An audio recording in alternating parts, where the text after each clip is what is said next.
இருக்குது இப்படினாலும் துவரம் பருப்பை மதிய உணவில் நீங்கள் வேக வைத்து அடிக்கடி உங்கள் அன்றாட உணவில் இல்லை சமையல் பண்ணும்போது எந்த இடத்துல தேவையோ அந்த இடத்துல சேர்த்துட்டே வரும்போது எலும்பு சம்மந்தப்பட்ட வியாதிகள் எதுவுமே ஏற்படாமல் தடுத்து ஆரோக்கியமாக வைக்கும் எலும்புகளை.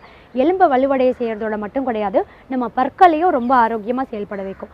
அடுத்த ஊட்டச்சத்து என்ன அப்படின்னா நார் சத்து. இந்த நார் சத்து அப்படின்றது மலச்சிக்கல் ஏற்படாமல் தடுக்கும், செரிமான திறனை அதிகப்படுத்தும், செரிமானம் சம்மந்தப்பட்ட எந்த ஒரு பிரச்சனையுமே ஏற்படாமல் தடுத்து குடல் பகுதியை ரொம்ப தூய்மையாக ஆரோக்கியமாக செயல்பட வைக்கும். இன்னொரு முக்கியமான ஊட்டச்சத்து ஃபோலிக் ஆசிட் அப்படின்ற ஒரு ஊட்டச்சத்து.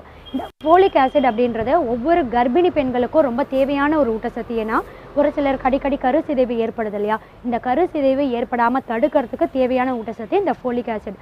அதே மாதிரி ப்ரீடைம் டெலிவரின்னு சொல்லுவாங்க, அதாவது சீக்கிரமே குழந்தைகள் பிறந்துடுது இல்லையா, 7 மாதம் 8 மாதம், இதெல்லாமும் ஏற்படாமல் தடுக்கும். பெண்கள் பார்த்திங்கன்னா கர்ப்ப காலத்தில் துவரம் பருப்பு அடிக்கடி சேர்க்கும் போது பிறக்க போகிற உங்களோட குழந்தைக்கு மூளை குறைபாடு ஏற்படாமல் தடுக்கும்.